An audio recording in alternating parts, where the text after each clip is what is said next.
This loser thought transferring schools would finally give him a break from getting his ass handed to him every day. Turns out luck hates him because the new school isn't peaceful at all. It's basically a hentai convention disguised as high school, where students punch, kick, and sometimes grind on each other like it's some weird cardio class. Meanwhile, our loser spent years getting roasted, stomped, and slapped around like the universe's personal dildo. Now he's tossed into a meat grinder of sweaty fights, bruises, and kids who fight harder than they flirt. Can he survive without getting bent over by every random thug with Diddy oil, finally land some hits of his own, and claw his way out of the school's nightmare-level fighting arena? It all starts with our loser boy Gilso riding in the car, glued to his phone like it's a life support system. His fingers are flying over the screen, completely ignoring his dad yelling from the front seat. Mom tries to step in, giving him the sharp, "I'm serious" tone, but he's deep in game mode, probably imagining himself as some hero instead of the sad, weak potato he feels like. Through the rearview mirror, his father glances back, and that's when something shifts in Gilso's expression. His eyes look different somehow as one thought keeps looping through his head on repeat.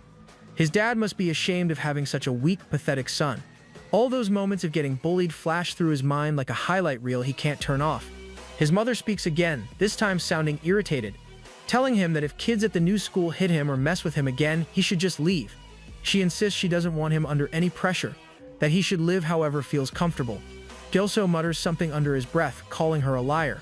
He remembers clearly that his mom was crying and begging for the school transfer. Now she's the one saying he can quit whenever. She's the one who wanted them to move in the first place. Eventually, the game ends in Gilso losing. He puts the phone down and stares silently out the window. A dark thought creeps into his mind. Maybe he should just end his life. As they pull into Gates High School, his heart starts pounding hard in his chest. The moment he steps inside, all he can think about is running away. He wishes something would happen. Some disaster, maybe even North Korea invading. Anything to get him out of this. Standing in front of the classroom, he hesitates before managing to get the words out.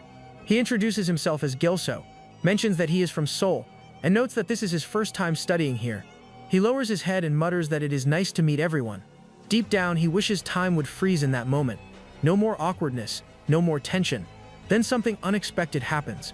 Applause fills the classroom. The students actually seem excited to see him, welcoming him with what looks like genuine warmth. Some call out welcomes, others smile and say nice things. Everyone seems genuinely friendly. One boy whispers to his fellow about how they finally got someone from Seoul in their class. Another one laughs and tells him not to act like some country bumpkin. Someone else calls out, inviting Gilso to sit with them. Gilso stands there shocked, realizing that they actually seem nice. After the bell rings, one of the boys approaches him directly, calling him the new kid. Gilso looks at him cautiously and responds quietly, his voice barely above a whisper. But inside his head, flashbacks start flooding in. Scenes of past bullying replaying like some nightmare he can't escape.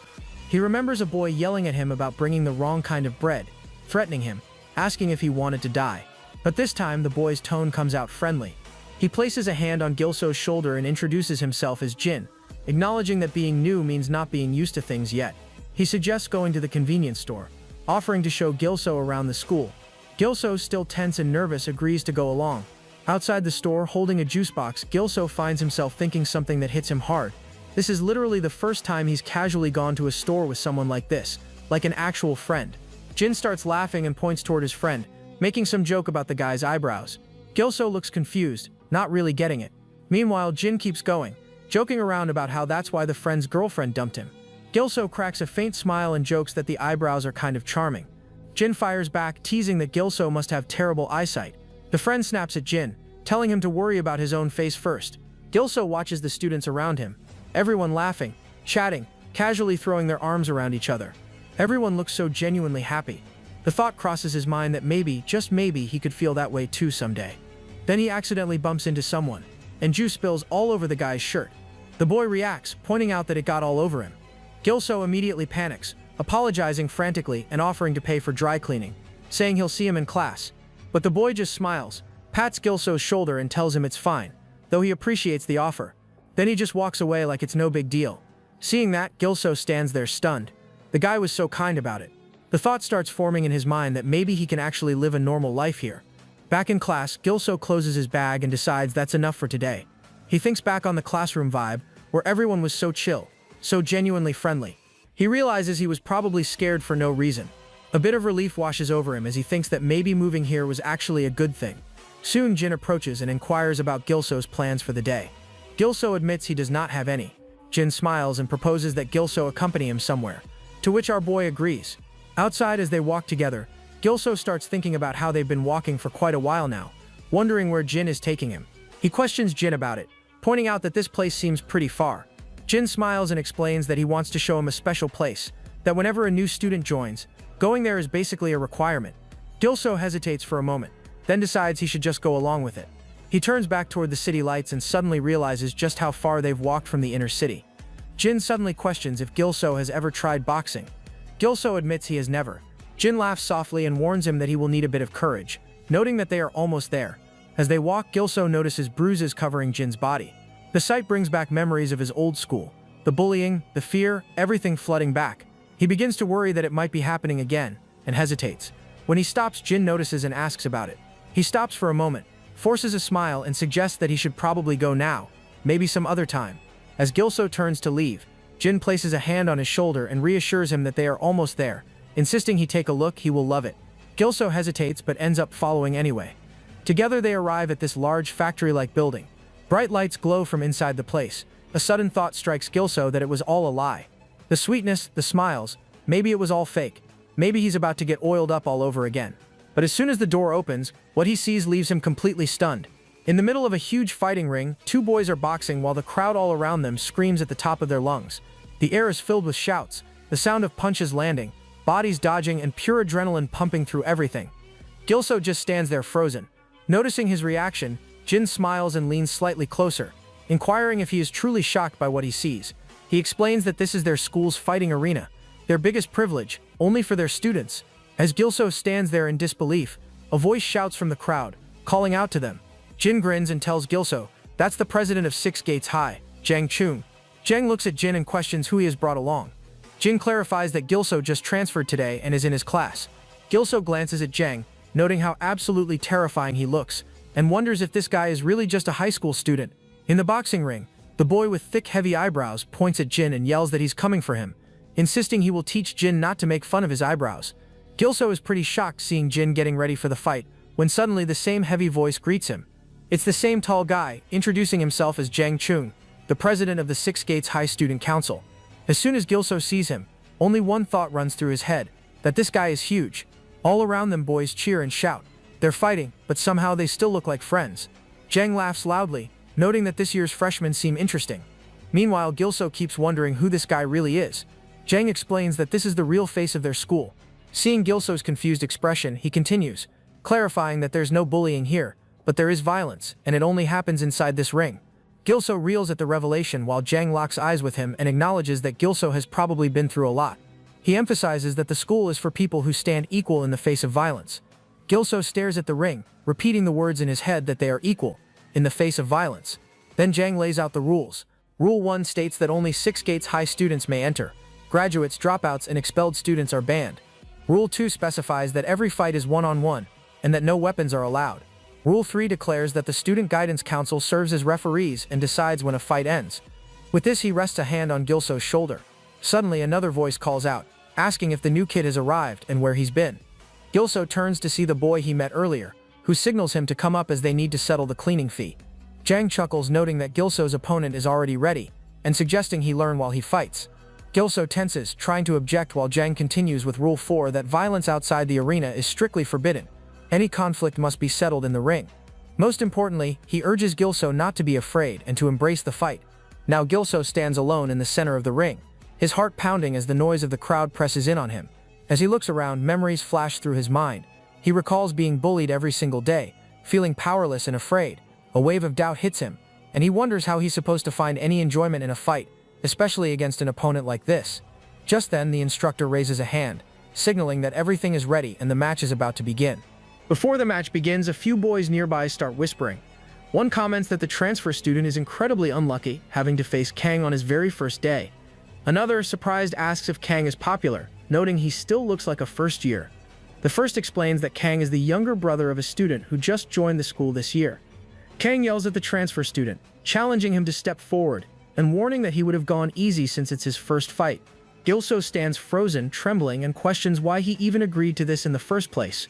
Seeing his hesitation, Kang takes a step closer and threatens that if Gilso doesn't move, he'll come to him himself. Without warning, he rushes forward, ready to strike, but then something completely unexpected happens. The boys around them gasp in shock as a loud retching sound suddenly echoes through the arena. Everyone turns to see that the femboy has just vomited on Kang, leaving him in utter disbelief. Kang screams in fury, cursing loudly, while the nearby boys shout for the fight to stop. From the crowd, another voice bursts out laughing, joking about the vomit attack and marveling at the transfer student's completely unexpected skills.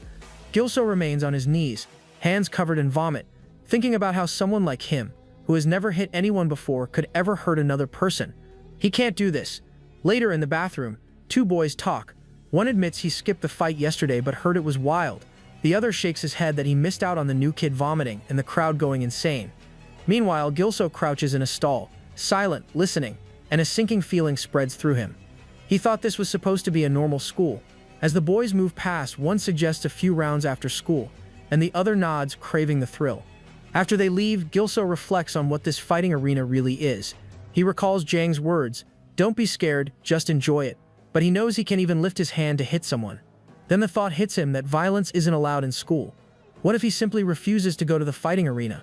Meanwhile, in the classroom, Jang powers through push-ups with two boys sitting heavily on his back, sweat dripping from his brow.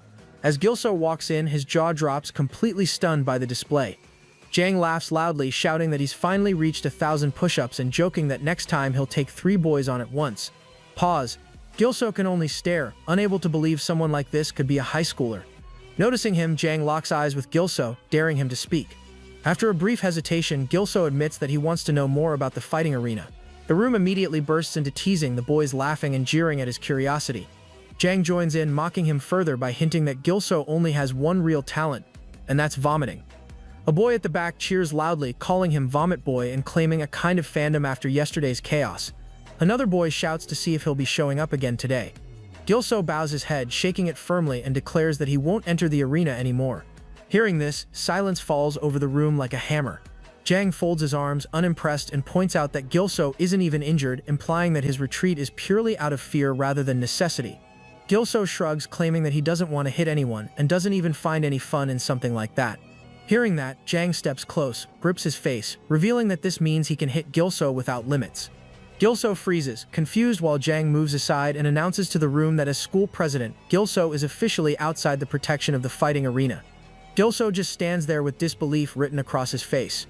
As Jang leaves, he sits in class with his head buzzing with thoughts about the protection of the arena, wondering what it even means. What kind of school is this? Soon Kang sneaks up behind him, scans the classroom, and confirms he's the new kid who refuses the arena. Our boy also recognizes them as the same guys from yesterday. Without warning, the boy shoves Gilso's head onto the desk, grinning. He leans in, claiming Gilso as his slave, and promising to teach him what life outside the arena really looks like. The rest of the class chats and laughs as if nothing is happening. The boy lifts Gilso's head and drives a knee into his face, sending him sprawling to the floor. A boy nearby smirks, calling it a clean knee strike. Another laughs, mentioning he heard Gilso transferred here because he got beaten up at his old school. The attacker looks down at Gilso, amused. He mocks him, claiming he could tell from the first punch that Gilso was the type to get beaten up. Then, in front of everyone, he orders him to show up at his class every break. Still on the floor, Gilso finally understands what Jang meant, that the protection of the fighting arena isn't about safety, it's a shield. Without it, violence is one-sided. It's only allowed against you. The boy keeps kicking him while Gilso sits there, realizing the truth. His downfall has begun all over again.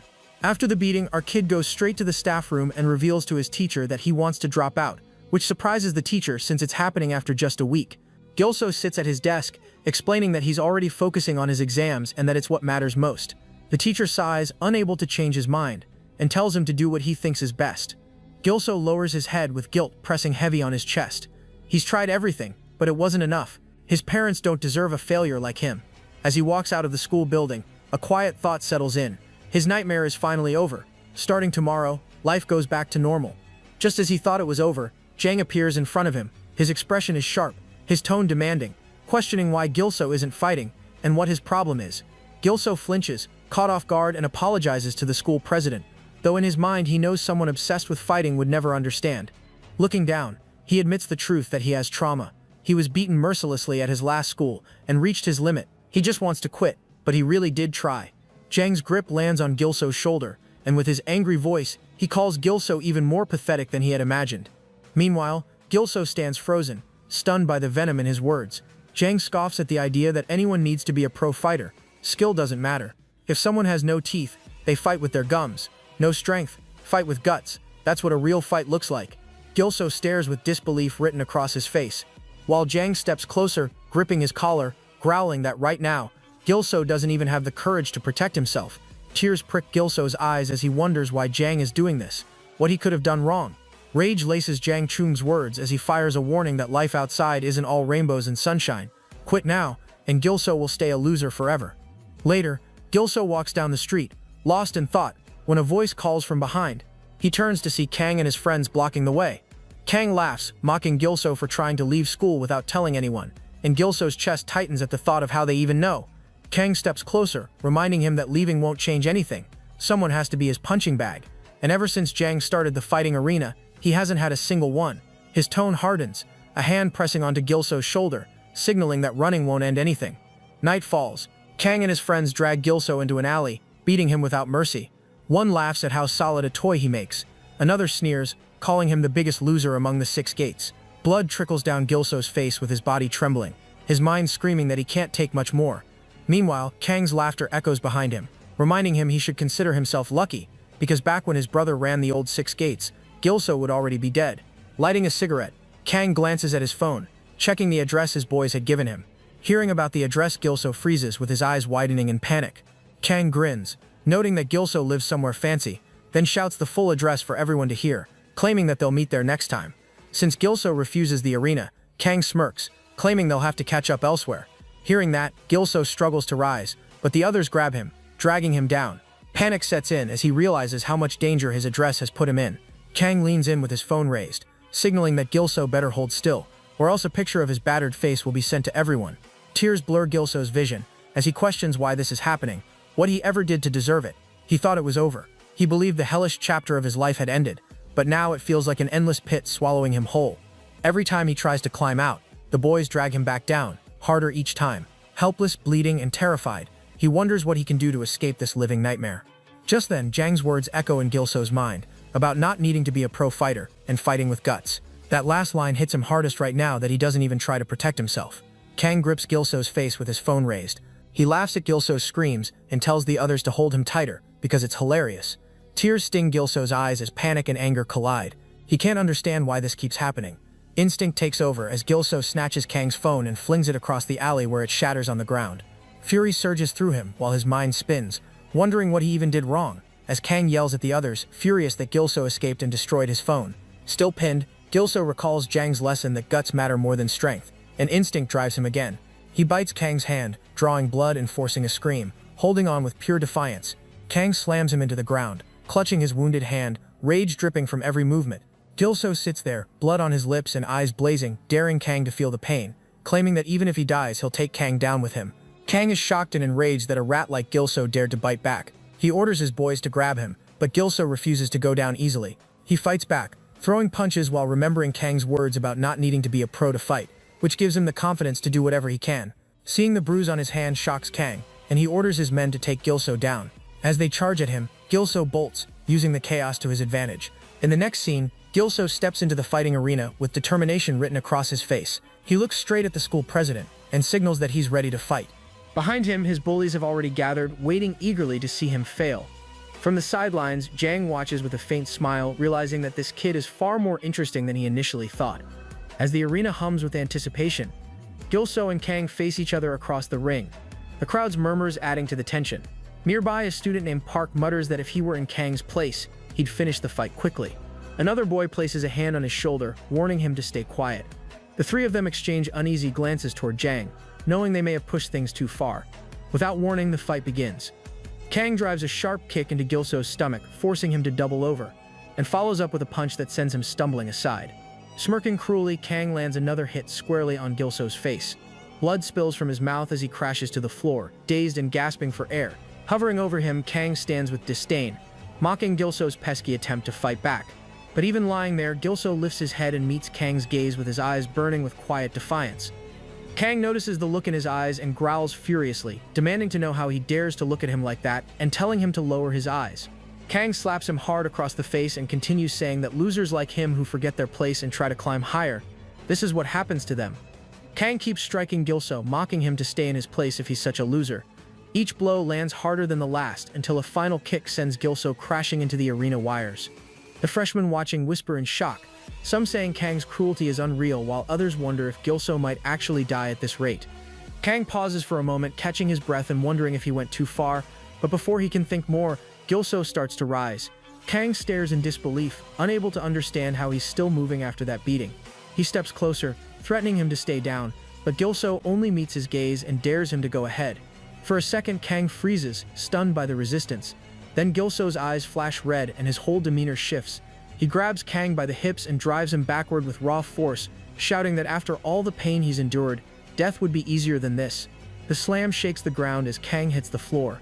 Seeing that, the crowd erupts, some gasping that the weak kid actually has moves, others laughing at how fast the tide just turned. Meanwhile, Kang grunts, realizing he let his guard down at the worst moment. Gilso draws back for another hit, but Kang reacts first and lands a punch square across his face. With this, he mocks Gilso for thinking he could win with such weak punches. Fueled by anger, Gilso remembers Jang's words about using willpower and guts when strength isn't enough. Then, without hesitation, he slams his head into Kang's face, and blood bursts from Kang's nose. The freshmen erupt, amazed that Gilso actually has fight in him. Jang also watches quietly, noting that when adrenaline takes over, pain fades, though Gilso's body is already close to its limit. To him, this boy Gilso feels different. Back in the ring, Kang regains his stance and kicks Gilso back, standing tall as he taunts him. But Gilso rises again, staring him down coldly. He wonders if this is really the strength of the bullies he's feared all this time. The crowd begins cheering for him, and their voices push him forward. With all that in mind, Gilso charges ahead, determined to strike, realizing he has nothing to fear anymore. Just as his punch closes in, Kang's uppercut lands first, slamming into Gilso's chin and throwing him off balance. The blow sends him crashing to the ground. The arena falls silent for a moment before the announcer declares Kang the winner. Kang walks away, leaving Gilso lying motionless on the floor. Hours later, Gilso slowly wakes up, disoriented and sore, realizing he must have blacked out during the fight. He thinks about how he tried his best, that all he wanted was to hit Kang at least once. He reflects on his mistakes, how he should have read Kang better, taken his time, maybe aimed lower like he did before. But deep down, even through the pain, he knows he gave it everything he had. Frustration builds inside Gilso as he wishes he were stronger. Just then, Jang appears before him, and Gilso quickly gets to his feet. Jang notes that he seems to be doing better, mentioning that as student council president, it's his job to check on students who collapse during matches. He reminds Gilso that the arena isn't meant for anyone to die in. It exists to protect students. Hearing that, Gilso lowers his head. As Jang turns to leave, he adds that this will be the last time Gilso can be here, since starting tomorrow, he's no longer a student of Six Gates High School. Gilso remembers that he already applied to drop out, but something in him resists the thought. Jang nods and tells him to take care, but before he can walk away, Gilso calls out and asks what he has to do to become stronger. Jang pauses with a hint of surprise crossing his face, before he laughs lightly. He excitedly tells Gilso that helping weak students is also part of his job, but he wonders if Gilso is truly ready for what that means. Before Gilso can respond, Jang suddenly steps forward and drives a punch straight into his stomach. Blood bursts from Gilso's mouth as he collapses, gasping for breath. As the boy crouches beside him, Jang explains that this is only the beginning, and that one day he'll be strong enough to dodge a punch like that. Gilso stays on the ground, silent and trembling, thinking about how his entire school life has been spent in the way of others. He gets a flashback of his first year of middle school, when he was playing with his friends and a stray slipper came flying toward him. The boys quickly apologize, asking if Gilso is okay. He gives a weak smile and insists he's fine, but inside he knows that moment changed him. That was the day he realized how powerless he really was, all because of something as small as a slipper. Suddenly, one of the boys hits him, demanding the money he was supposed to bring every week. The rest join in, throwing punches and insults. One says anyone who doesn't listen deserves to be beaten, while another laughs about how Gilso doesn't even have the courage to talk back anymore. They keep hitting him, shouting that next week he better bring double the amount. As the blows keep coming, Gilso's thoughts blur with pain. He realizes how weak he's become, unable to defend himself at all. Coming back to the present, he stands before Jang once again. Determination burns in his eyes as he begs to be trained, admitting he can't live like this anymore. Jang gives a faint smile, remarking that it's his responsibility to make weak students stronger. After his first class, Gilso walks out holding his side, feeling like Jang might have actually broken one of his ribs. He remembers being told to come back after the break to do it all again, and that thought alone makes him realize how intense this training is, but also how it's slowly making him stronger. Lost in thought, he's suddenly called out by a friend who's surprised to see him still around after submitting his dropout form. When Gilso mentions that he's decided to stay, his friend can't help but smile, thinking maybe this kid's finally growing some courage. As they talk, Kang shows up with his gang, mocking Gilso for returning and throwing a few taunting remarks his way. On his way past, Kang leans in and mutters a quiet threat meant only for Gilso to hear, before walking off with a smirk. The words hit hard, but instead of fear, they spark anger inside Gilso. He clenches his fists, determined that one day he'll be strong enough to make Kang pay for every humiliation he's ever faced. During break time, Gilso is shown facing Jang, who's mercilessly training him through brutal punches. Each hit lands hard, forcing Gilso to stay conscious and focused even as blood spills from his mouth. Kang doesn't let up, demanding that he keep his eyes open and learn to read every strike. When Gilso tries to protest, calling the whole thing insane, Kang only hits harder, declaring that this rooftop will be their training ground for the next few days. The beating continues until Gilso, battered and gasping, realizes this fight isn't a lesson. It's a complete one-sided assault meant to push him past his limits. As night falls, the arena lights up where Kang dominates another opponent with vicious precision. Students watching whisper about how cruel he's become since his fight with Gilso, joking about the headbutt and the puke incident that humiliated him. Their laughter fades when Kang suddenly appears, daring them to fight him instead. They quickly back down while Kang walks off, muttering in frustration. Rejoining his friends, he asks about Gilso's whereabouts. They tell him Gilso hasn't been seen since break, and that he might have already rejected the arena. Remembering Jang's words about Gilso no longer being under the arena's protection, Kang grins to himself, already plotting something. Meanwhile, Gilso is out on the field, drenched in sweat as he runs laps. He pushes his body to its limit, thinking that strength alone isn't enough, he needs speed too. His focus breaks when the roar of motorbikes approaches. A group of delinquents speeds toward him, deliberately ramming into his side. Gilso stumbles as one of them yells about his scratched bike and demands money, claiming he owes millions for the damage. Our boy is stunned as he hears the outrageous amount demanded and tries to explain that he was only the one who accidentally bumped into the bully. Before he can react further, the main thug grabs him by the head and punches him hard to the ground while the others laugh and mock him in the background. The bully continues ranting about how he didn't listen and that he must pay for the damages.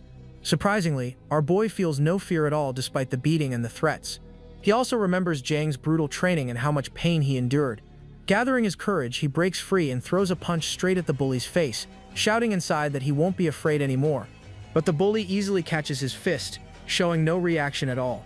Shocked, Gilso tries to land more blows, swinging wildly with everything he has, yet the other boy dodges each hit like it's nothing. His mind races, realizing that all the training he's had still isn't enough to hurt anyone. The bully grows angrier and lands a brutal kick to Gilso's face, sending him stumbling as blood spills down. The rest of the gang grabs him and mocks him for even trying to fight back. Then their leader straps iron rings to his hands, ready to teach Gilso a painful lesson. Just as he raises his fist, Jin suddenly appears and drives his knee straight into the bully's face, making him reel back in shock. Gilso watches in disbelief as Jin moves fast, taking down one of the attackers with a single punch and knocking out another who charges him with a metal rod. The whole scene turns in an instant, with Jin standing tall while the others fall around him. The gang's girl nearby watches in terror, fearing she might be next, and tries to help her fallen friends. Gilso, observing Jin, notes how unexpectedly strong he is, realizing he isn't just an average guy. Meanwhile, Jin internally calculates how close he came to serious danger from the metal rod. The girl, furious, advances toward Jin and threatens to call her seniors. But the bully leader steps in, stopping her and pointing out that one of their attackers is from 6 gates high. Recognizing the situation, the bullies back off, mount their bikes and ride away. Watching them leave, Jin mutters to himself about how pathetic they were and asks how he got involved with them, and whether Jing had instructed him. They sit together, discussing the fighting arena and how training alone isn't enough, so Gilso is also working on stamina. Jin teases Gilso about his moves during the fight, acknowledging that while he performed well, he isn't ready to handle multiple opponents yet. He expresses a little envy that Gilso had the chance to train with Jeng. Gilso recalls the moment the bully realized he was from 6 gates and left quickly. Jin explains the significance of 6 gates high, noting it's a school famous for producing fighters, and that its gang history goes back to a time when even ordinary students engaged in violence. Gilso listens, realizing that his school carries a reputation that explains why the bullies back down. Jin explains how Jang built the fighting arena at their school and introduced new rules that made everyone follow them. which stopped most of the fights in 6 gates. He warns that if the arena or Jang ever disappears, the school could quickly return to chaos, since there are still troublemakers who want the old violent ways back. With this, the scene shifts inside the fighting arena, where a boy quickly admits defeat, but Kang's friend mocks him and calls over a new student to fight. The new guy hesitates, but Kang's friend insists that the rules of the arena don't allow refusal. Meanwhile, from above, Kang and his gang are amused by the beating of the new students, with Park showing them their place. Back in the ring, Park aggressively attacks the new student, landing a punch and then kicking him, enjoying the chaos while Kang watches. When Kang steps forward, tension rises as the other students speculate about who will fight him.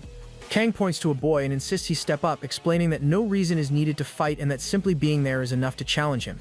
Kang grabs the guy by the throat, glaring and challenging for rejecting the arena rules like Gilso, but just then Jang arrives, creating a tense atmosphere. Kang tries to explain that he only wants to fight in the arena and that there's been a misunderstanding, but Jang grows visibly angry. The scene shifts to reveal Kang and his friends discussing the backstory. They talk about how Gilso was the first to refuse participating in the arena, and how Jang treats everyone as equals, which leaves a lasting impression on those who enter. Kang notes that many people only like watching fights and never actually participate. So whether the fighting arena exists or not, those who are weak or lazy remain losers. Kang and his friends discuss how most people avoid trouble and hide behind rules, but Gilso exposed a loophole in those rules that irritates them. Kang plots to exploit the rules to force losers to fight and turn the fighting arena into their playground. Coming back to the present, Jang approaches Kang, warning him not to break any rules, and reminding him not to gamble with luck. Kang brushes it off and leaves, smirking. The next day, Jang trains Gilso relentlessly, pushing him to his limits. Gilso is pummeled and feels like he might not survive. But when Jang swings for a punch, he blocks it, realizing he's not as afraid as before. He tries to strike back, but Jang dodges easily, making Gilso understand that he can't win until he learns to stop his opponent first. Gilso starts throwing a flurry of punches, but one slips past Jang, making him annoyed. With this, he hits Gilso hard in the stomach, and he collapses to the ground. Feeling the force was stronger than usual, Jang tells him to stop making weak noises when he attacks and gets close, showing him the 1-2 combo, saying that mastering it can win any fight. Later, they arrive at an arcade club where Jang points out a punching machine and begins teaching Gilso the proper stance. Hands near his face, chin tucked, hips and shoulders aligned. 1 foot back, then jab with the left and transfer all power into the shoulder for a final strike. Jang lands a punch that shakes the machine violently, earning a point, and Gilso tries to copy it. He swings with all his might, but the score barely moves, leaving him stunned at how much harder it is than it looks. Jang points out that Gilso's punch is weak and hits the machine again, showing that it only registers a score when the power crosses a certain threshold. When Jang lands a strong punch, the machine rewards him extra points, and he tells Gilso that he must hit harder than the punches the machine recognizes. He instructs Gilso to find his own form and not reveal it until he earns enough points. Gilso notices that Jang already has a score over 9,999. Meanwhile, in the school hall, a young man is walking, looking at his phone when he bumps into Kang's friends. Instead of helping, they knock his phone from his hand and laugh, pretending it was an accident while hinting that it could lead to a fight in the arena. The guy panics and insists it was his mistake, but the friends mock him and walk off, warning him to watch where he's going. Just then, Jin steps in to support the shaken guy, suggesting they report the incident to the student council, but his friend advises letting it go, saying raising the issue won't help. In the cafeteria, Gilso eats quickly, feeling famished after hitting the punching machine over 100 times without the score moving, realizing how tough it really is. As he focuses on his food, Park suddenly jumps out and deliberately tips his plate onto him. The boy awkwardly pretends it's an accident, then recognizes Gilso and acts overly familiar, slapping him to clean him up before trying the same move again. A flashback shows the boys talking about the earlier incident where they shoved the guy and he apologized. Kang decides they should drag Gilso into the arena to teach him a lesson, while Park insists he can handle it alone and tells Kang to trust him. Back in the present, Park moves to strike Gilso again, but Gilso grabs his hand, stopping him. The guy sneers, teasing that when Gilso gets angry, he actually looks quite cute. Hearing that, Gilso wonders what to do next, remembering Jang's warning that he will remain banned from the arena until his training is complete. Determined, he prepares his punch, knowing he's trained a lot for this moment. Suddenly, a plate flies from behind and hits Park in the face. Jin threw it while scolding him, showing that people shouldn't even disturb others while eating. Gilso is shocked as Jin, in rage, walks toward him, warning him to stay within his limits. Park gets angry and confronts Jin, questioning if he's gone crazy and what he's trying to do. Jin apologizes lightly, insisting this isn't school violence, which only makes Park more furious, and silent curses fill his mind. Jin teases that he actually wants to fight Park properly and invites him to the fighting arena, promising to teach him well. Outside, Gilso apologizes to Jin for causing trouble while he washes his clothes. However, Jin laughs it off and clarifies that he wasn't upset with Gilso and never intended to fight for him. His goal was to teach Kang and his group a lesson because he couldn't tolerate their aggression in the arena. Hearing this, Gilso's anger spikes as Jin explains that Kang and his gang pick weaker opponents to assault, using resistance as an excuse to escalate. Jin admits he never got a chance to fight them himself, and couldn't just watch the arena get ruined. When Gilso asks why he cares if he's strong enough to not need the arena, Jin reveals that he once went through a dark period similar to Gilso's experience. He recalls being a fat boy and getting bullied by his peers even on the streets. Once they tied him to a pole and humiliated him for his large body. Despite his pleas, he was severely bullied throughout middle school, and at times the thought of death felt like a relief. However, a big guy came to his rescue and saved him from the bullies. As the bully ran away, Jin thanked him, but instead of replying, the guy handed him a flyer about diet boxing and asked if he was interested. Seeing the paper, Jin became curious about boxing and later learned that the man who rescued him was the director of a nearby boxing gym. He tried boxing for the first time and became obsessed, training intensely until he transformed completely. His skill and strength grew, and he eventually beat up the boys who once bullied him, leaving them panicked and apologizing. After his transformation, nobody dared to bully him again, not even those who acted tough before. Jin explains to Gilso that although Jung's rules in the fighting arena are strict, he appreciates that you can fight using your power without fear of sneak attacks, which is why he wants to protect it so much. Determined, he faced Park in the ring for a fight. The crowd watches as Jin and Park stand off, exchanging taunts before the referee calls them to start. Gilso watches silently, wishing Jin luck as the fight is about to begin. The fight kicks off as Park attacks Jin immediately, but Jin dodges every strike with sharp reflexes. Surprised, Park realizes Jin is faster than he expected and continues throwing punches, all of which Jin evades before landing a powerful hit to Park's face, leaving everyone in shock. Blood flows from Park's nose as he struggles to keep up, noting Jin's impressive speed, precise footwork, and boxing technique. Jin follows up with a series of punches while Park's own strikes remain weak. Park tries to counter with a low attack, thinking he can catch Jin off guard, but Jin shifts his fist mid-move and lands a heavy punch on Park's chin, demonstrating control and skill as he smiles at the impact. Jin's punch lands hard, causing blood to pour from Park's mouth as he falls, realizing that Jin baited him on purpose.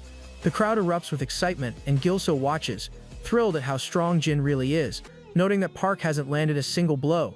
Two boys nearby comment on Jin's power, remarking that Park's winning streak is ending today. Back in the ring, Park keeps attacking, but Jin dodges every strike with ease, which frustrates him as he struggles to connect a single hit.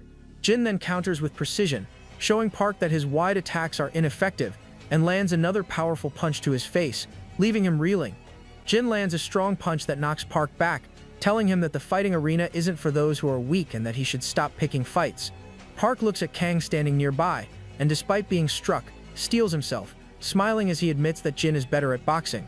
The crowd is shocked, and Gilso feels a twinge of nervousness. Park then gets serious, lifts one leg, assumes a proper fighting stance, and challenges Jin to continue. Jin anticipates that Park might go for a kick and moves quickly to counter with one of his own. But Park stops it effortlessly, leaving Jin shocked at his strength. Park then pulls back a punch to create space and immediately moves forward again, preparing another kick. Jin tries to block it with his arm, but the force hits him like a massive moving object, showing just how powerful Park's kick is. Park strikes again, knocking Jin back, and even when Jin tries to block with both hands, the bones in his hands crack from the impact. The boys who were cheering earlier are stunned, and Gilso grows very nervous, shouting Jin's name. Jin steps back to recover while realizing that Park's kicks are on a completely different level from his punches, making him respect the raw power he's facing. Just then, Park moves forward, and Jin knows another kick could be dangerous, but Park switches to punching instead. Jin struggles to block each strike, distracted by the threat of his kicks and finding it hard to react properly. Park lands powerful punches and then suddenly strikes Jin's leg with a heavy kick, sending him to his knees. Jin grabs his leg, realizing he can't get up, and braces as Park aims for his head. At the last moment, the referee blocks Park's kick with his own, declaring that advancing on an unfit opponent is unfair. The referee is revealed to be Hyo Gunung, a third-year student council member whom Jin decides to just call the ref. Park walks away, amused that the fight was stopped early, while giving a creepy smile to Gilso, hinting that the fighting arena will only get more intense in the future. But this time he stares without fear. After the fight, Gilso helps Jin walk, noticing how much pain he must be in. Jin admits that the loss hurts more because it boosted the confidence of the troublemakers in the fighting arena. Gilso points out that he was winning at first, but Jin reflects that Park's kicks were far stronger than he expected, recalling the fear he felt when one came straight toward his head. They reach a safe spot and Jin thanks Gilso for supporting him, suggesting he drink some water before leaving. Gilso insists he has somewhere to go, and Jin is confused as Gilso suddenly runs off in a hurry. The scene shifts to a classroom, where a boy gives a shoebox to Kang as a gesture of appreciation for joining their gang, but it's essentially a bribe for Kang. The leader tells them that he values talent over gestures, and the boys accept the guidance, promising to try their best. Just then, Park arrives and tells Kang that Gilso hasn't come to school. Kang explains that the situation has changed because defeating Jin proved their strength, and anyone weaker is now terrified. Park laughs, but Kang warns that attacking someone like Gilso now would ruin their reputation. A tall boy from their group questions whether they should recruit through the fighting arena, but Kang remarks that it's time to move to the next step, since the first years have already been defeated. They arrive at a gambling spot where the third-year boss, Sun Sik, demands to know why they're there. Kang steps forward, reminding Sun Sik of his legendary brother and pointing out that Jang has sidelined him, which angers Sun Sik. He grabs Kang by the collar, but Kang stands firm, explaining that the situation has changed and that his frustration is why he's challenging him. Sun Sik is left confused as Kang declares that it's time to make a move in the fighting arena. Meanwhile, on the school rooftop, the referee complains to Jang about the first years abusing the rules and how it could shake the foundation of the arena. He notes that Hane's little brother is involved. Jang listens quietly and reflects that even if the rules were broken, the fighting arena must stay intact, questioning whether intervening would really fix anything. Just then, Jang's phone rings, and he notices Gilso calling. The scene shifts to the gaming club where Gilso sits on the floor, having scored a perfect hit on the punching dummy, which is covered in blood. Jang is surprised, and Gilso requests him to teach the next lesson. Earlier, after running away from Jin, Gilso rushed somewhere, recalling Park's intense glare in the fighting arena and telling himself he needed to get stronger fast. He reached the gaming club and began striking the training dummy with all his might, thinking that hard work was his only option and that even weak fists could win if he struck enough times. He remembered Jang's lesson about hitting with full force and finding his own form. Gilso adjusted his stance to put all his power into his punches, finally earning points on the machine. He kept punching relentlessly, his hands bruised and bleeding as the score climbed higher and higher from 134 to 78 to 391, until he reached 4628 and eventually maxed out at 999 points. Back in the present, Gilso faces Jang and asks for the next lesson. Jang, surprised at his rapid progress, agrees, and Gilso explains that he had no choice but to train hard without wasting time. Hearing that, Jang nods and prepares to move on to the next stage of training.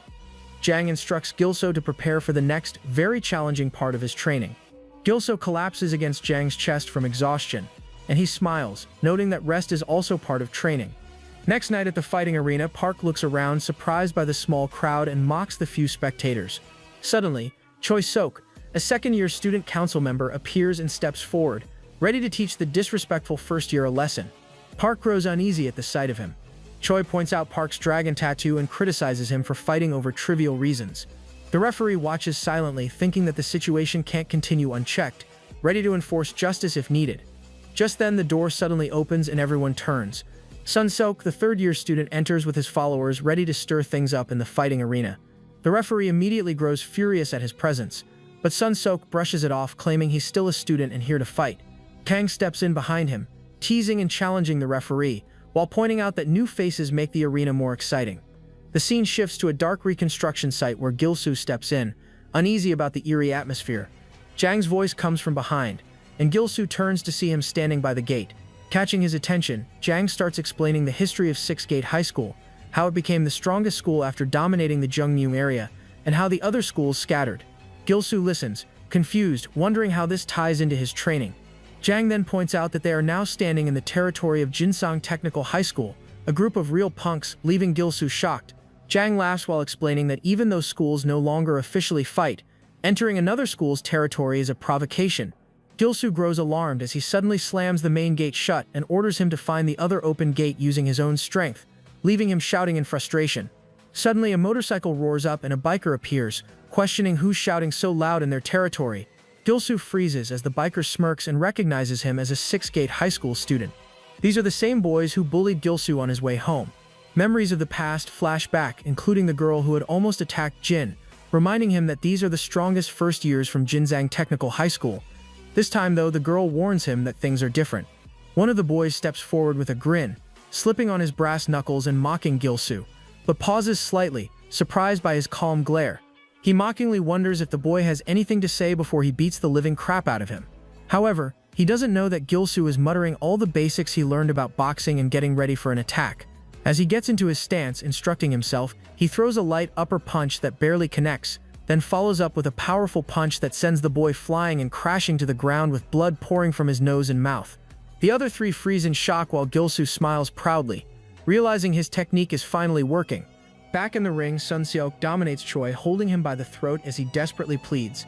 Sun Seok laughs, enjoying the chaos and mocking the student council's weakness. Before things go out of hand, the referee steps in, warning them not to go too far and to fight opponents at their own level. Seeing the referee, Sun Seok finally releases Choi and surveys the nearly empty arena, noting that many students have stayed away, probably out of fear.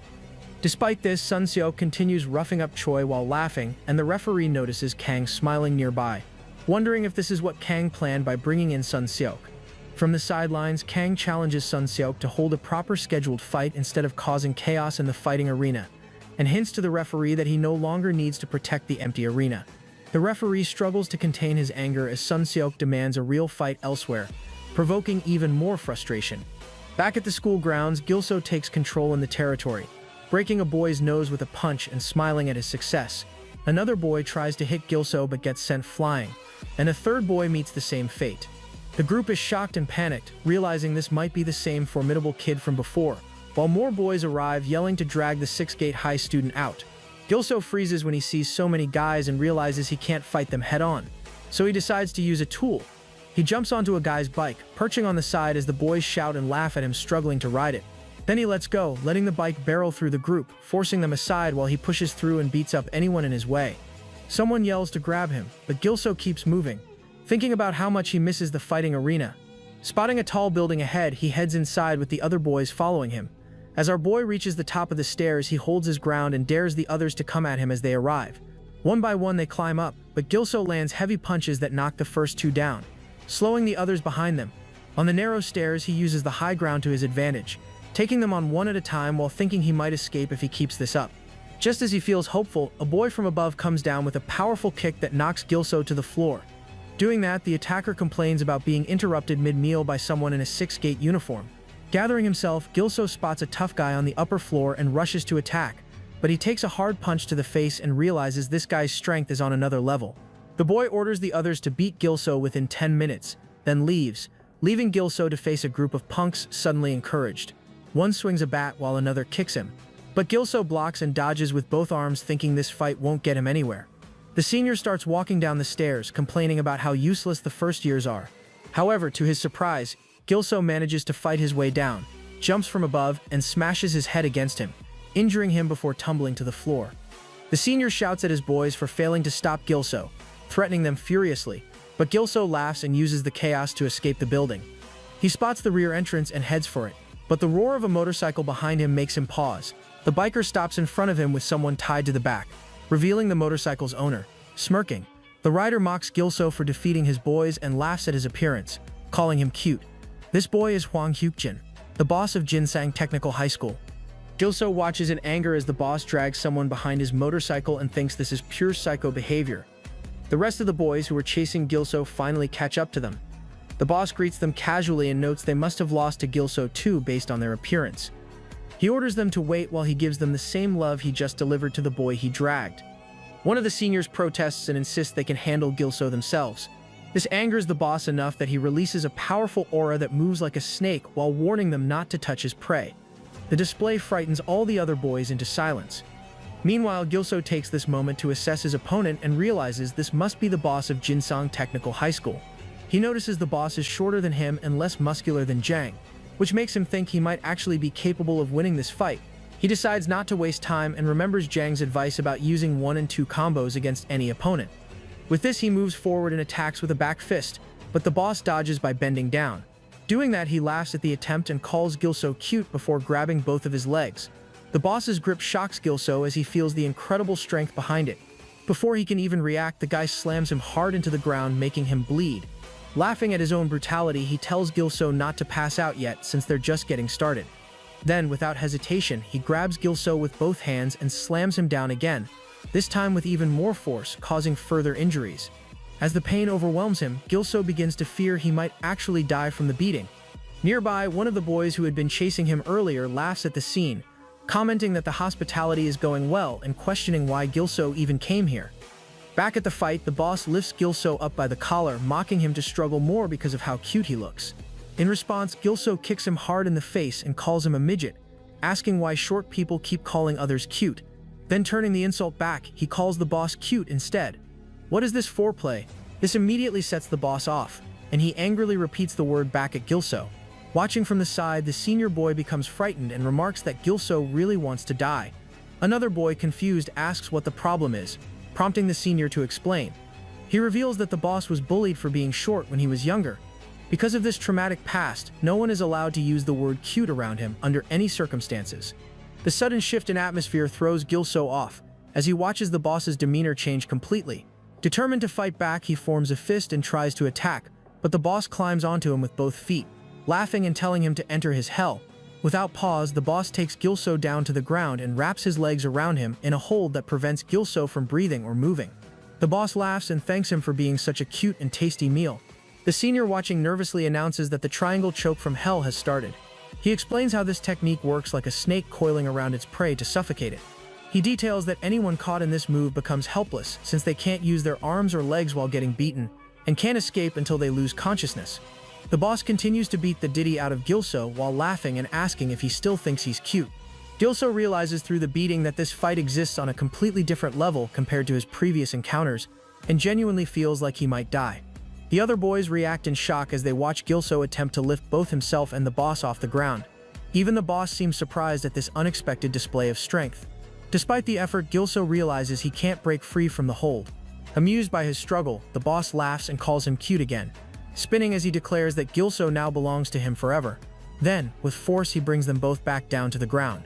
Not letting up, the boss tightens his hold, wrapping his legs around Gilso even more severely while gripping his neck with his hands. He taunts him, mentioning that Jinzing's record is 7 seconds, and wondering how long their cutie can last. As Gilso struggles against the hold, he feels himself on the verge of blacking out. Desperate to stay conscious, he fights to maintain his focus, refusing to lose to someone like this ever again. Gilso's eyes begin to close slowly as his legs stop struggling against the hold.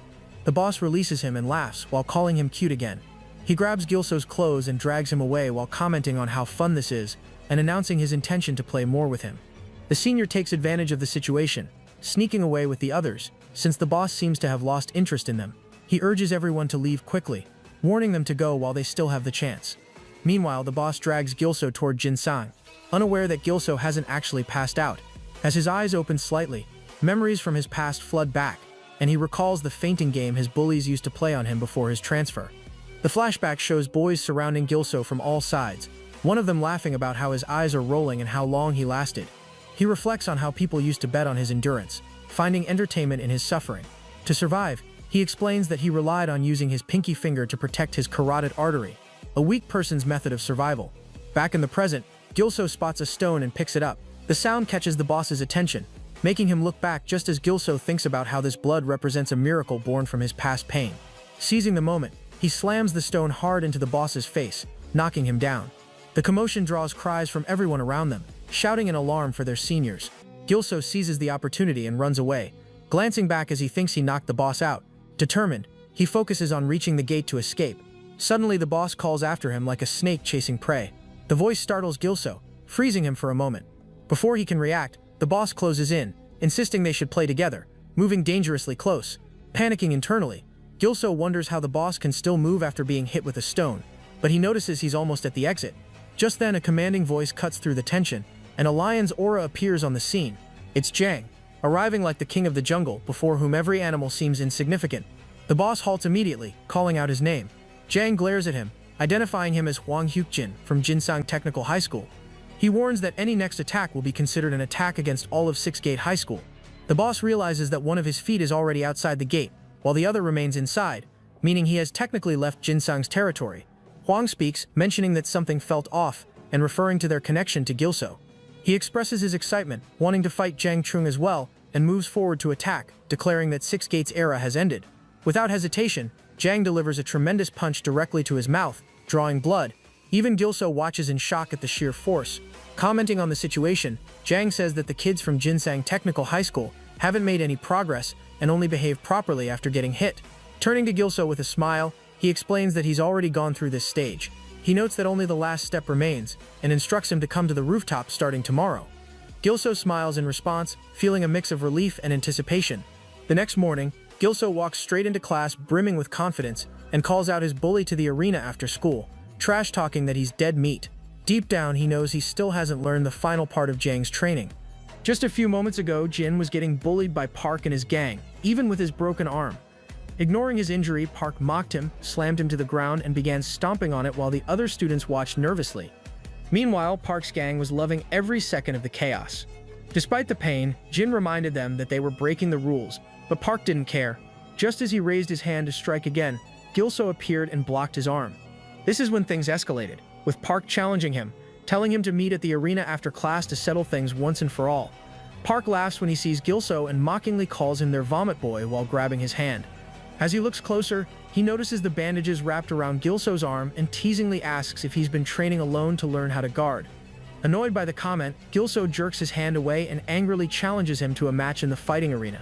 Amused by the sudden outburst, Park wonders where this newfound bravery came from. Grinning, he accepts the challenge as he walks away, promising to show Gilso what the arena is really like these days. Meanwhile, on the rooftop, Jang stands deep in thought when the referee bursts through the door, demanding to know where he was last night. Catching his breath, the referee reveals that Seon Seok came to the fighting arena with Kang and warns that the situation is getting worse. Instead of worrying, Jang smiles at the news, finding it rather interesting. The referee reacts with disbelief, reminding him that the arena is already on the verge of collapse. Unfazed, Jang explains his philosophy, that if the arena collapses over something like this, then it deserves to. He compares it to a polluted river that purifies itself naturally, saying that power suppression or perfect rules were never what made the arena enjoyable. To him, meaningful change only happens organically, not through one person's control. Back in Kang's classroom, Kang asks Park to confirm that Gilso really challenged him to a fight. Park nods, explaining that Gilso suddenly became bold and seems to have been working out, judging by the bandages on his arm. Confidently, he promises to finish Gilso properly in the arena. Kang listens quietly, then responds that getting involved with a loser like Gilso won't benefit them right now since their focus should be on removing Jang. Park, however, dismisses the warning, vowing to cripple one of Gilso's arms so he'll never bother them again. Kang warns that while winning is a given, allowing someone like Gilso to challenge them so easily will make others question their dominance. He reminds Park that all their effort to destroy the fighting arena depends on maintaining flawless victories, urging him never to let his guard down. As he speaks, he recalls how Gilso kept rising like a zombie during his fight with him despite being badly beaten, calling him a persistent bug. Meanwhile, outside, Jin's friend angrily confronts Gilso, demanding to know what he was thinking by challenging Park after seeing how he fights. He points out that even Jin couldn't beat Park and questions how Gilso expects to win. Hearing this, Gilso begins to realize he acted impulsively and starts doubting whether going against Jeng's instructions about the final training was the right choice. His mind flashes back to Jeng's words, telling him to come to the rooftop for his last training session. Jin tries to stop him, urging Gilso to cancel the fight and explaining that even with Jeng's training, fighting is still dangerous for him. He warns that those who left school and now fight in the arena use dirty tactics, insisting the result is already obvious. Concerned for his friend, he offers to handle Park himself once he recovers. But Gilso refuses, reminding Jin that he got injured while protecting him. He reflects on how the morning hallway incident used to be his everyday reality, being ignored and treated like a circus clown for others' entertainment. With quiet determination, he says he doesn't want to become like those people. Instead, he declares that his first opponent should be Park. He wants to finish what started in the cafeteria and insists he's ready, no matter how dangerous Park might be. As word spreads, students head toward the fighting arena, discussing rumors about Gilso completing special training. They debate whether that alone is enough to beat Park Yongho, but excitement fills the air as they rush to watch. Before long, the arena is packed with a massive crowd eager to see the fight between Gilso and Park. When Jin and his friend arrive, they're stunned by the turnout, noting it's the biggest gathering since they enrolled. Watching the crowd, Jin admits that Gilso's impact from his last two fights was huge and explains that the true appeal of the fighting arena lies in how it levels the playing field, where strength matters less than the will to fight. Inside the arena, Park arrives early and immediately starts complaining, furious that Gilso dares to come late. Behind him, one of his boys jokes that Gilso probably got scared and ran away, while the other agrees that it sounds just like him. Hearing this, Park laughs, saying it'd actually be better if Gilso ran since they could finish him off properly outside instead. Meanwhile, Jang appears and quietly takes a spot in the upper area, observing as the crowd grows restless, wondering when the fight will start. Murmurs spread as the spectators realize Gilso still hasn't shown up, and irritation starts to build. Some begin shouting, thinking it might all be a joke. Smirking, Park declares that Gilso has fooled everyone again and won't be showing up, suggesting someone should just tell him to drop out for good this time. Down below, Jin's friend nervously asks if Gilso really ran away, but before anyone can answer, a voice from behind cuts through the noise, asking why he would ever drop out. The entire crowd turns, and shock ripples through them as they see a boy in a hoodie. Their jaws drop when they realize it's Lee Gilso, now sporting a completely new look with short-cut hair. As he steps forward, Gilso opens his hoodie and declares that he never felt coming to school was pointless. Trying to hold it in, Park bursts out laughing at Gilso's haircut. The crowd quickly joins in, mocking his appearance and comparing him to someone joining the army or a total otaku. Up above, Jang watches with a faint smile, not mocking but quietly approving. Unbothered, Gilso takes off his hoodie completely and steps into the ring, warning Park to laugh all he wants, since he won't be able to for long. In response, Park reminds him that Jin was just as confident before getting beaten down. But Gilso fires back, saying they'll see who gets beaten today. At that moment, the referee steps forward and requests them to get ready, as the crowd erupts into thunderous cheers. Standing in the center, Gilso reveals his improved physique as he settles into his fighting stance. In his mind, he reminds himself that the old match is over, and that this time, he'll win, even if it costs him his life. With that, the referee signals the start, and the fight begins. Without hesitation, Gilso rushes forward and throws a punch, but Park swiftly dodges it, remarking that good intentions alone aren't enough. In an instant, he counters with a solid hit to Gilso's nose, drawing blood. Wasting no time, Park launches a barrage of punches, promising to make Gilso regret fighting so fearlessly. Gilso tries to dodge, but several blows still land hard. Mocking him, Park asks if he's been practicing on punching bags at some boxing gym and reminds him that this isn't training. Realizing the gap between them, Gilso notes how incredible Park's speed and power truly are. Smirking, Park taunts him to guess where his next slow punch will land before slamming another tremendous blow into him. From the sidelines, the crowd shouts in frustration, yelling at Gilso to stop standing still and counterattack instead of just taking hits. Up above, Jang and the referee watch closely. The referee comments that everything is going as expected and predicts the crowd will only get louder if this keeps up. But Jang smiles faintly, questioning if that's really what he's seeing, and suggests the referee look closer at who's actually more focused in the fight. Back in the ring, Park laughs, declaring that Gilso was born to be a punching bag. However, his confidence wavers when Gilso suddenly stands up again. Puzzled, he asks why Gilso isn't even defending anymore. Inside his mind, Gilso reminds himself that his fight has only just begun. The scene shifts to a flashback, where Gilso is seen apologizing to Jang before the fight for failing to complete the final training session. He admits that he couldn't stand the situation and signed up for the match out of anger, breaking the rule that fighters must complete all training first. Instead of scolding him, Jang calmly reveals that they'll have to change the plan. Before Gilso can respond, Jang suddenly rushes toward him with a grin, announcing that this crash course will replace the final training. Without warning, he delivers a tremendous punch that sends Gilso flying across the rooftop. Taking a deep breath, Gilso charges forward, forcing Jang to step back, but every punch he throws gets blocked with ease. With calm precision, Jang mocks him that he's too slow and weak, nothing like a proper fighter from Six Gates. Hearing this, Gilso silently admits it's true. He's still inexperienced. Even so, he refuses to give up, telling himself he has to win no matter what. Fueled by determination, he finally lands a punch on Jang's cheek. In response, Jang Chung smirks and reveals to him that if he truly wants to win, he must first drop his defense. Back to the present. Jang and the others watch in shock as Gilso goes all out against Park, throwing rapid punches one after another. From the stands, Jang realizes that Gilso's training with Jang has clearly paid off. However, despite his fierce onslaught, not a single punch connects. Effortlessly, Park dodges every strike and mocks him before countering with a heavy punch to the face. Even after taking the hit, Gilso refuses to back down. Instead, he grabs Park's waist tightly, holding on with all his strength. The crowd, however, remains unimpressed, calling the fight boring and one-sided, claiming Gilso is just getting beaten up again. Park bursts out laughing, mercilessly kneeing Gilso in the face while telling him to stop struggling. But to everyone's surprise, Gilso doesn't let go. Inside his mind, he thinks to himself that everything is going exactly as planned. In his flashback, he recalls the final day of his training with Jang.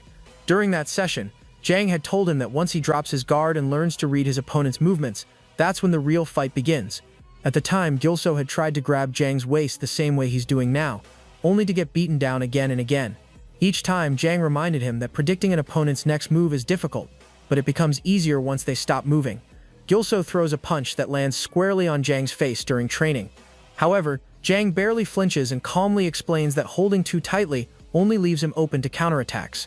To prove his point, he drives a hard punch into Gilso's stomach, sending him stumbling backward. Gasping for air, Gilso realizes he can't rely only on defense if he wants to win. Before he can recover, Jang closes the distance and aims another punch at his face. This time, Gilso blocks it with his forehead, refusing to step back. Impressed but firm, Jang tells him not to aim for big hits right away. Instead, he advises trapping the opponent and wearing them down until the perfect opening appears. Back to the present, Gilso puts that lesson to use, landing a solid punch to Park's ribs. Caught off guard, Park didn't see it coming and reacts with anger, striking Gilso in the face while cursing. Even then, Gilso doesn't let go. He keeps his grip tight and continues hammering the same spot again and again. With each blow, Park's pain grows, and he begins to realize this tactic is becoming a serious problem. Meanwhile, Jen watches wide-eyed from the crowd as everyone erupts in disbelief. Someone in the stands whispers if this is dirty boxing, but Jen immediately recognizes the move. It's a close-range tactic designed to land repeated punches from inside the guard. Frustrated and furious, Park finally breaks free and takes a step back, still shouting at Gilso. Breathing heavily, Gilso steadies himself and notices that Park's guard has dropped. Seeing his chance, he tightens his stance and rushes forward with a punch aimed straight at Park's face. But Park reacts fast, dodging it easily and laughing as he mocks Gilso's predictable move. Body first, then head. Watching from above, Jang narrows his eyes. He remembers instructing Gilso that training alone can only take him so far. In his words, once inside the ring, all training should be forgotten, because real fights are unpredictable and full of surprises. He had told him not to overthink his technique, but to stay calm, trust his instincts, and wait for the right opening. Back in the present, that opening finally appears. In one swift motion, Gilso grabs Park's head and unleashes a furious punch. Before Park can react, he realizes in shock that the earlier strike was only a feint. With his eyes locked in, Gilso winds up one final hit, and with perfect timing, delivers a massive blow that sends Park flying backward. Gilso lands a massive punch squarely on Park, shouting that this was unexpected too. The entire arena freezes as Park crashes to the ground, leaving the crowd gaping in disbelief. For a moment, silence fills the air, then it erupts. Excitement surges through the spectators as Gilso pumps himself up, declaring that this is only the beginning. In an instant, the kids start chanting his name, calling him the vomit transfer student, while cheering louder than ever. Meanwhile, Park pushes himself up, fuming and trying to regain composure. He convinces himself that the hit was nothing more than a lucky wild swing. Determined to prove it, he charges forward to strike again. But before he can react, Gilso counts out loud and lands two sharp punches straight to Park's face. As Park staggers, Gilso adds two more hits in quick succession, slamming him back and leaving the crowd roaring in amazement. From the upper deck, the referee watches with a grin, impressed by Gilso's precision and control. Beside him, Jang laughs softly and explains that at this level, stamina and mental strength make all the difference. He points out that sudden, unpredictable attacks like Gilso's can completely shatter an opponent's focus, and now the momentum has clearly shifted in Gilso's favor. Down in the ring, Park collapses again, blood dripping from his nose. Jang watches nervously from the crowd, sensing that something about Park's reaction feels off. Slowly, Park drags himself upright and lifts his gaze toward the upper stands. There, Kang and his two friends stare down coldly with their expressions heavy with expectation. In that moment, Park remembers warning him that they worked hard to bring the fighting arena to their school, and that he has to keep winning no matter what. Humiliated and angry, Park curses under his breath, realizing how bad this looks. Determined to turn things around, he steadies his breathing and shifts into the same stance he once used to defeat Jen. He glares at Gilso and declares that he's done playing around. It's time for the kickstance. Recognizing the danger, Gilso tells himself he can't afford to hesitate. He charges forward, hoping to end the fight before Park gains control. But in a sudden blur of motion, Park swings his leg and lands a brutal kick across Gilso's face, sending him flying through the air. Dazed and reeling, Gilso wonders what kind of kick that even was. Before he can hit the ground, Park closes the distance and drives another kick deep into his stomach. Without stopping, he continues hammering Gilso with a barrage of relentless kicks, shouting furiously that a loser like him should know his place and stay down where he belongs, like the trash he is. Park unleashes his fury on Gilso with a series of brutal kicks, each one landing with crushing force. Under the relentless assault, Gilso struggles to stay upright, feeling every blow slam into him like a cannonball. He can barely breathe, let alone counter. In that painful moment, his mind flashes back to his conversation with Jin, who had warned him that Park's legs weren't normal, that he'd done something to make his kicks far stronger than before. Snapping back to the present, Gilso clutches his side and finally understands why Jin was so worried. Every strike feels less like a kick and more like being hit by an iron rod. Meanwhile, Park smirks at his struggling opponent and mocks him, saying that frightened look suits him perfectly. Without hesitation, he drives another vicious kick into Gilso's face, sending him crashing to the ground. Standing over him, Park looks thrilled, almost proud of the pain he's causing. That cruel grin triggers something deep inside Gilso. Memories flood back of the people who tormented him before, of the laughter and mockery that came with every bruise. He realizes Park is no different from those monsters who once enjoyed watching him suffer. Fueled by that thought, Gilso refuses to stay down any longer. Summoning all his strength, he pushes himself back up just as Park winds up for another kick. This time, the kick lands squarely on Gilso's butt and then stops dead. Park freezes, staring in disbelief as Gilso holds firm, blocking the blow by thrusting his hip forward. From the crowd, Jin and his friend gape in shock, whispering if he really just used his butt to block that. Meanwhile, Gilso stays calm, thinking to himself that he knows exactly where it hurts less. After all, years of bullying taught him which parts of the body could take a beating. However, Park bursts out laughing, thinking this has to be some kind of joke. He mocks Gilso again, saying this ridiculous trick can't possibly save him. But when he kicks once more, Gilso blocks it the same way, then again and again. No matter how hard Park attacks, Gilso keeps using his hips to deflect the blows, standing firm each time. The crowd can't hold it in anymore. They burst into laughter, cheering and joking about Gilso's bizarre new move. Some shout that new fighters always come up with creative techniques, while others laugh and ask what kind of defense this even is. Even Jin joins in, chuckling at the absurdity, but deep down he recognizes the truth. He explains quietly that Gilso is actually being smart. Despite how funny it looks, the butt is one of the most cushioned parts of the body, and right now it might just be the best defense Gilso has. Back in the ring, Park grows frustrated and mocks Gilso, telling him to try defending with his head instead. With that, he aims a powerful kick at Gilso's head, but Gilso dodges it effortlessly, noticing that the strike was slow enough to see coming clearly. From the sidelines, Jin observes Park slowing down and recalls something strange from their own fight. He remembers that while Park's kicks were incredibly strong, he seemed oddly reluctant to use them, as if he didn't want to kick at all. Jin deduces that the more powerful the kick, the greater the risk involved. Meanwhile, Gilso closes the distance, focusing on Park's face when he notices something unusual on Park's pants. Before Gilso can process it, Park suddenly punches him hard in the face, sending him flying backward. Laughing, Park taunts that Gilso didn't see that coming. He complains about how much trouble Gilso keeps causing, but insists it will all end now. Raising his leg, he prepares to finish Gilso with another kick. Just in time, Gilso calls out Park's name. Startled, Park freezes mid-kick as Gilso seizes his leg, laughing and declaring that his kicks have become far too slow. With a sharp pull, Gilso yanks Park off balance and slams him hard to the ground. Cursing, Park struggles to recover as he lands. Holding onto the leg, Gilso pieces things together in his mind. He realizes that the impact from each kick feels like being hit with an iron rod, and the harder Park kicks, the slower his movement becomes.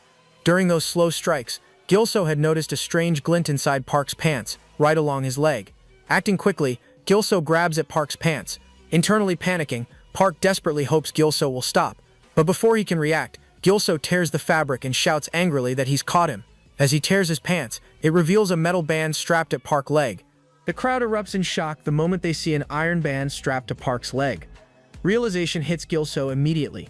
This explains why he kept losing strength so quickly against those brutal kicks. In an instant, the arena fills with chaos as students explode with rage, shouting at Park and calling him a dirty cheater. Their voices rise together, demanding he get out of the ring and hurling insults with every word. Up above, the referee hesitates and asks if the match should be stopped, but Jiang simply smiles and suggests he wait, sensing the fight is already nearing its end. Without wasting another second, Gilso, pinning Park down, unleashes a relentless barrage of punches. Each strike lands harder than the last, driving Park backward as disbelief flashes across his bruised face. Despite his cheating, Park can't understand how Gilso still has this much strength left. Blow after blow, his face swells under the punishment, and Gilso's anger burns hotter with every hit. In that moment, he recognizes the same fear in Park's eyes that once lived in his own, the helpless terror of being completely overpowered. But now that version of him no longer exists. With a final burst of fury, Gilso drives his punch into Park's body, sending him sprawling to the ground. Seeing enough, the referee rushes in and waves his arm to stop the match, loudly declaring Gilso the winner. The arena erupts once more, this time in thunderous cheers as the crowd chants Gilso's name with wild excitement. Meanwhile, Park lies unconscious on the floor, refusing to accept what just happened. Barely lifting his head, he spots Kong and his two friends walking away. Desperation fills him as he mentally pleads for them to wait, insisting this isn't over. But when Kong glances back, his expression is cold and filled with contempt. Around him, the furious crowd begins pelting stones and cans, shouting that even with cheating, he still lost pathetically. Their anger builds, promising they'll deal with him again tomorrow. Cowering under the barrage, Park shields himself and wonders in disbelief how everything fell apart so fast. Amid the chaos, Gilso steps forward and extends a hand toward him. His voice is calm but firm as he tells Park to pull himself together, because even with armor, he's still lost. He admits he wanted a fair fight, but rules are rules, and suggests they settle things properly next time. The referee can't help but laugh, commenting that this new student is more interesting than expected, especially since he's actually offering a handshake after a fight like that. Smiling from above, Jang agrees, remarking that Gilso has finally become a true Six-Gate high school student, and perhaps even more unpredictable than anyone imagined. A sudden laugh cuts through the noise as a boy steps forward, mocking that Six-Gate school must have fallen low if people are watching such pathetic matches. The crowd immediately turns, surprised by his boldness. Without hesitation, he grabs Park by the hair and taunts him for losing to a small kid while pretending to be the top dog. The guy is Sun-Sok and his tone drips with scorn as he asks how Park plans to face the seniors after graduation. From the sidelines, Gilso also watches in shock, unable to believe who this really is. Then from behind, Jang's voice rings out, asking what Sun-Sok wants. With a smirk, Sun-Sok replies that it's been a long time and calls Jang a traitor. His tone grows colder as he declares he can no longer tolerate this filthy arena. In one sweeping statement, he announces that starting now he'll crush the Six Gates. In response, Jang smiles calmly and remarks that he thought Sun had rotted away somewhere. Yet here he is, showing off in front of everyone. His expression shifts and an intimidating lion-like aura begins to radiate from him. With confidence burning in his eyes, he warns Sun that he'll show him what a real arena looks like. The tension thickens as the two stand face to face, Jang on one side, Sun on the other, while the crowd buzzes with excitement, thrilled at the chance to witness this legendary showdown before graduation. Meanwhile, Gilso looks confused and turns to Jin for answers. Jin explains quietly that before the arena was ever established, Sun used to compete with Jang for the title of the strongest at Six Gate. Hearing this, Gilso reacts in disbelief, unable to imagine anyone standing on Jang's level. Back in the ring, Sun stomps the ground hard, cracking the floor beneath him. He stretches his arms, saying it's been too long since their last rematch. Jang responds casually, admitting that just refreshing those old memories already makes him nervous. The air grows heavy as Sun-Sik calls him cheeky, and suddenly bursts forward with terrifying speed. The ground trembles from the impact, scattering everyone nearby. The crowd gasps, shouting about his monstrous strength and worrying that the entire arena might collapse under the force. Just then, Jang sidesteps the attack with effortless precision, his movements calm and calculated. Without missing a beat, he tells Sun this is exactly what he was aiming for. A confident smile spreads across Sun's face hearing that, and he launches a lightning-fast punch. Jang reacts instantly, dodging all the blows, moving like water, slipping past every attack with ease. From the sidelines, Gilso watches in disbelief, his eyes wide with awe. He turns to Jin, asking how Sun's body can move with such agility. Jin observes carefully, noting that Jang's defense is still flawless. He's dodging every kick perfectly. Even so, Gilso's worry grows as he wonders what will happen if Jang actually loses. In a low tone, Jin explains that if that happens, the arena will collapse, and Six Gate will return to its old chaotic state. He adds that Sun is the reincarnation of Hanhei, a name that leaves Gilso confused, unaware that Hanhei is Kang's older brother. Back in the ring, suddenly, Sun's aura surges outward, twisting into the shape of a massive bear. The ground trembles as he declares that Jang is nothing but a coward who runs away. With pride burning in his voice, he claims that while Jang may have won before, he's completely different now. Before anyone can react, Sun dashes forward at terrifying speed and attacks again. Jang ducks low, narrowly avoiding the strike, but a thin cut opens on his cheek, and blood begins to trickle down. Seeing the hit land, Sun laughs triumphantly and immediately presses his assault. Forced onto the defensive, Jang blocks and retreats while Sun mocks him, saying the so-called top dog is nothing special after all. With a roar, he throws a powerful punch that drives Jang backward across the arena.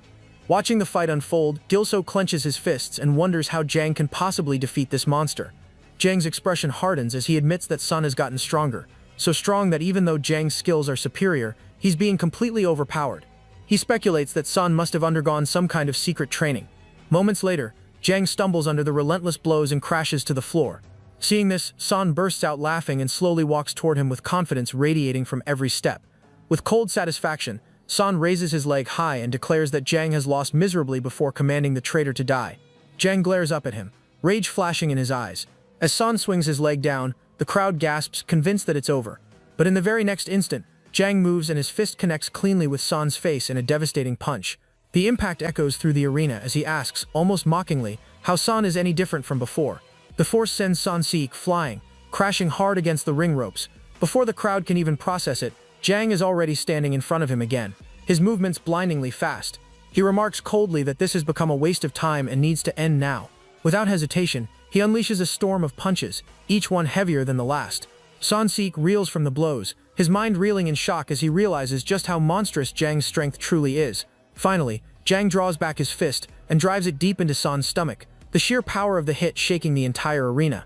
Jang declares that this has gone on long enough and it's time to end it. Without hesitation, he drives a devastating punch straight into Sun-sok's stomach. The impact thunders through the arena, sending Sun flying across the floor as the crowd gasps in disbelief. Watching the scene unfold, Gil-so can hardly believe his eyes. He feels a mix of awe and admiration, realizing just how powerful Jang truly is.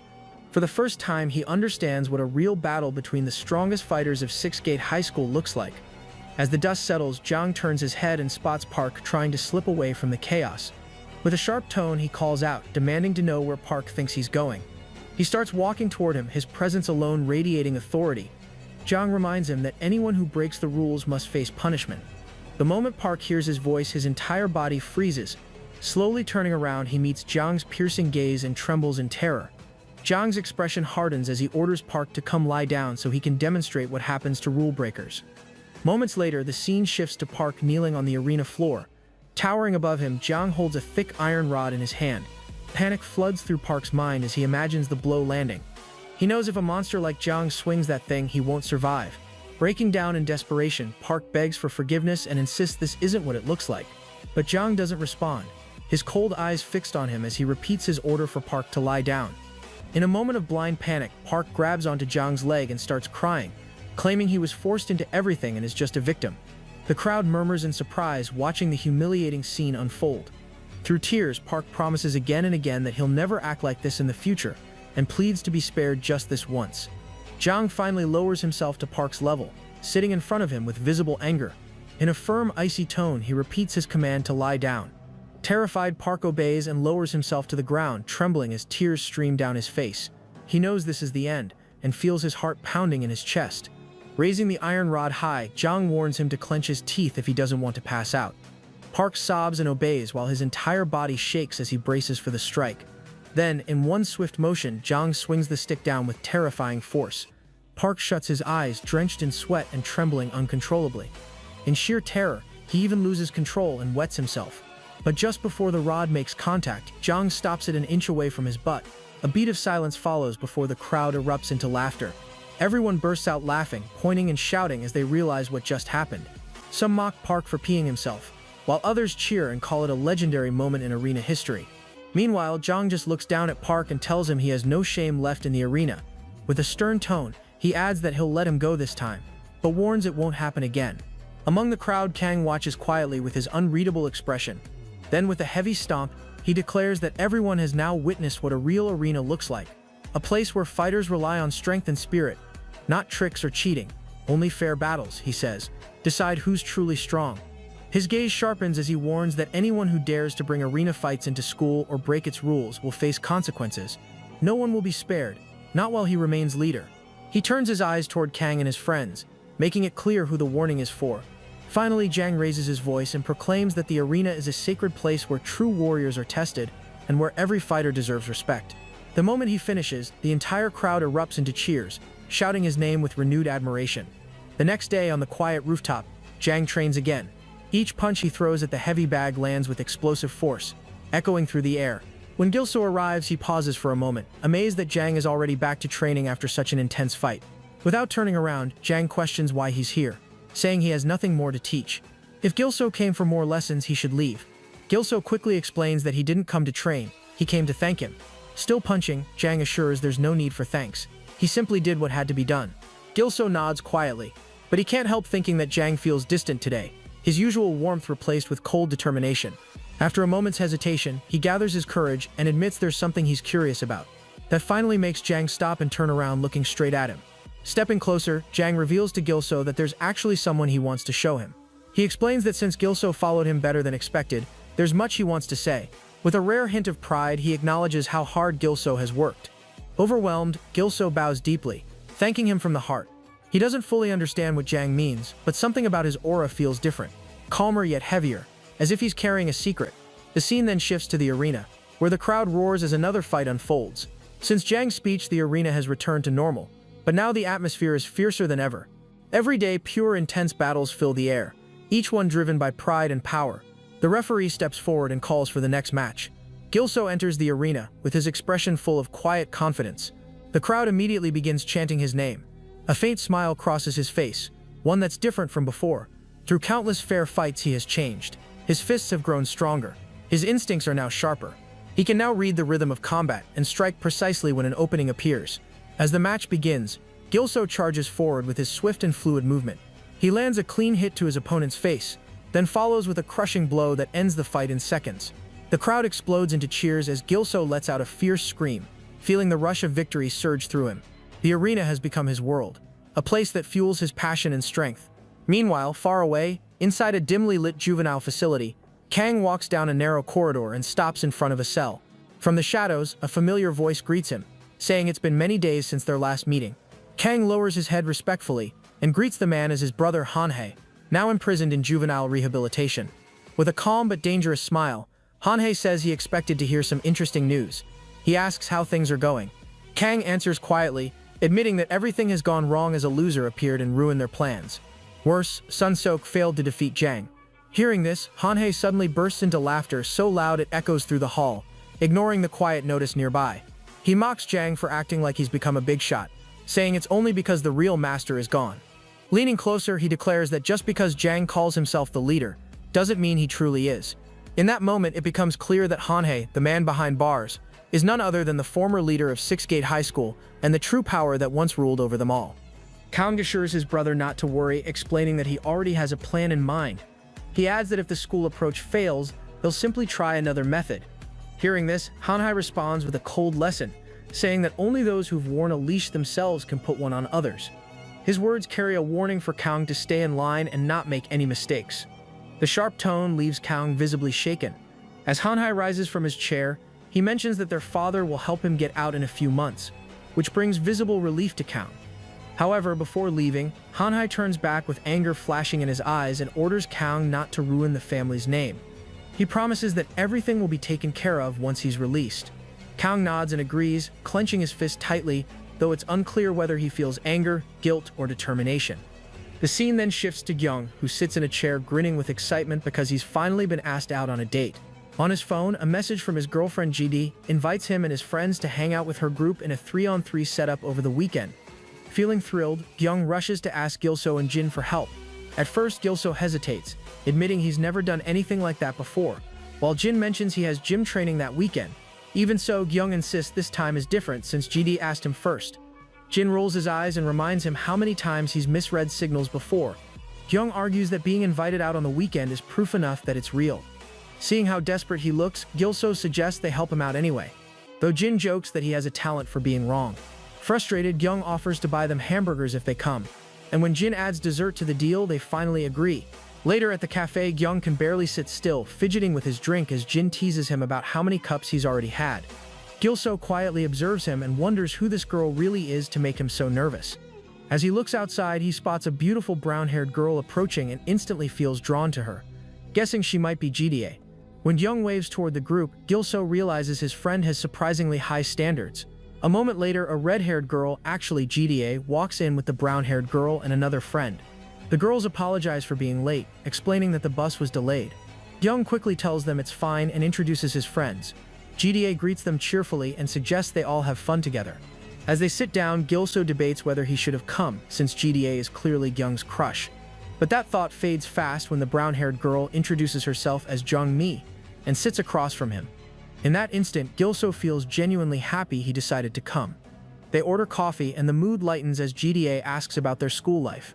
Young tries to sound modest, saying he's just a normal student, but Jean immediately calls him out for never paying attention in class and spending all his time watching idol fan cams.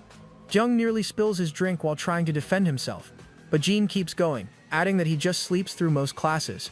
GDA looks surprised, mentioning that he studies hard at the academy, which makes everyone burst out laughing. Meanwhile, Gilso sits quietly, feeling out of place as everyone else chats and laughs around him. The noise makes him even more hesitant to join in, and he wonders if he should have stayed home. Noticing his silence, Mi turns to him and gently asks if he doesn't like talking. Her question catches him off guard, and he quickly denies it, feeling a mix of surprise and excitement that she approached him first. As they start talking, Mi admits that she also dislikes loud crowds and feels more comfortable in quieter settings. Hearing this makes Gilso relax, realizing they actually have something in common. The two begin to connect over being listeners rather than the ones who lead conversations. Curious, Mi asks about his MBTI and suggests they might share the same type, which makes Gilso smile for the first time that day. Just as their conversation starts to flow naturally, Jin cuts in and suggests they all head to a nearby coin karaoke place. Once they arrive at the karaoke spot, Jin-hee playfully asks Jin how good he is at singing. Jin shrugs and says he's average, which makes Jin-hee laugh, teasing that people who say that are usually great singers. Amused, Jin invites her to see for herself, and Jin-hee eagerly agrees. Before Jin can enter the karaoke room, Jing stops him with a hand on his shoulder and awkwardly tells Jin-hee they need to use the washroom. Jin looks confused, saying he already went, and tries to go inside, but Jing blocks him again. Tension rises as he demands to know what Jin's problem is today, shocking both Jin and Gilso. Unable to hold back, he accuses Jin of having deep conversations with Jin-hee instead of helping him win her attention. Jin shouts back, arguing that he was just trying to help him with his talks. The heated exchange pushes Jing over the edge, and he challenges Jin to settle things in the arena. As their voices grow louder, Gilso feels trapped and embarrassed while people around them start staring. Wanting no part in the argument, he awkwardly excuses himself, saying they probably need to talk things out, and slips away. While leaving, he can still hear them bickering over who understands girls better, which makes him sigh in disbelief. Alone in the hallway, Gilso reflects on how those two always end up fighting but can't help admiring Ging's confidence compared to his own shy awkwardness. His thoughts drift to Midi again, how stunning she looked, how calmly she spoke, and how even her name sounds beautiful. Smiling to himself, he heads back toward the karaoke rooms, wondering if he'll get a chance to talk to her again. As he approaches, he hears a tense voice asking what the problem is. Looking inside, he spots Midi facing a boy who seems to be bothering her. The boy pressures her to join him and his friends in the next room for a so-called 3-on-3 setup. Midi firmly says she already has a group, but the boy laughs it off as a lie and grabs her hand. When Gilso steps in, the boy scoffs and mocks him as a loser, proudly announcing he's from the Baxen group, where great people gather. Despite hearing that, Midi tries to pull her hand free while the boy taunts her, asking what she'll do if he doesn't let go. Seeing this, Gilso clenches his fists and steps forward, ready to intervene. But before he can move, Midi surprises him by taking a fighting stance. In one swift motion, she grabs the boy's shirt, shoves him forward, and warns that if talking doesn't work, she'll make sure he regrets it. Midi slams the boy to the ground with a sharp, powerful move, hitting him hard enough to make his nose bleed.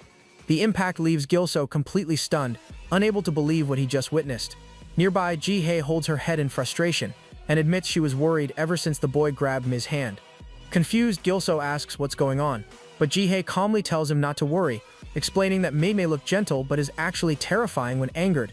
Before Gilso can process that, the boy staggers back to his feet, cursing under his breath as he charges at Mi again. She doesn't even flinch. With quick, precise movements, she dodges every strike and counters with several clean punches to his face. Watching in disbelief, Gilso turns to Ji-hye, who casually explains that Mi has trained in self-defense since she was a kid.